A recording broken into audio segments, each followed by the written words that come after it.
Hello hi అందరికీ welcome to my channel. It's me Rajeshwari. ఈరోజు అయితే మామిడికాయ పప్పు ఎలా చేసుకోవాలో మనం ఇప్పుడైతే చూద్దాం. ముందుగా అయితే పప్పునైతే ఒక 15 నిమిషాలు అరగంట సేపు నానబెట్టుకోవాలి. ఇప్పుడు మ్యాంగోస్ని అయితే నీట్గా పీల్ తీసేసి కట్ చేసుకోవాలి. ఒకవేళ పీల్ అంతే ఉంచేసి కూడా వేసుకోవచ్చు. నేనైతే ఇక్కడ పీల్ తీసేసి మామిడికాయలను అయితే కట్ చేసి పక్కన పెట్టుకున్నాను.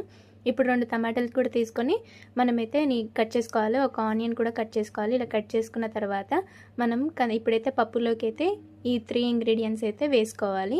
ఇలా వేసుకున్న తర్వాత మనం పప్పులోకి తగినంత పసుపు యాడ్ చేసుకోవాలి. తగినంత కారం కూడా వేసుకోవాలి. పచ్చిమిర్చి వేసుకునే వాళ్ళు వేసుకోవచ్చు. నేను ఇక్కడ కారం వేస్తున్నాను. కొద్దిగా నూనె కూడా యాడ్ చేస్తున్నాను.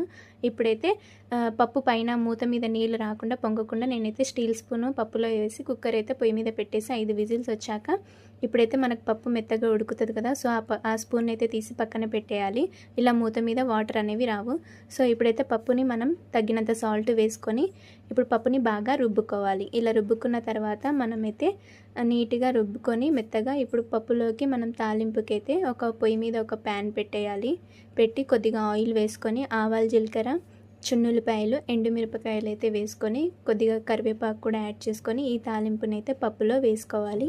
ఇలా వేసుకున్న తర్వాత మనం కొద్దిగా కొత్తిమీర కూడా యాడ్ చేసుకొని వేడివేడిగా అయితే మామిడికాయ పప్పు రెడీ. ఈ వీడియో నచ్చితే లైక్, షేర్, సబ్స్క్రైబ్ చేసుకోండి.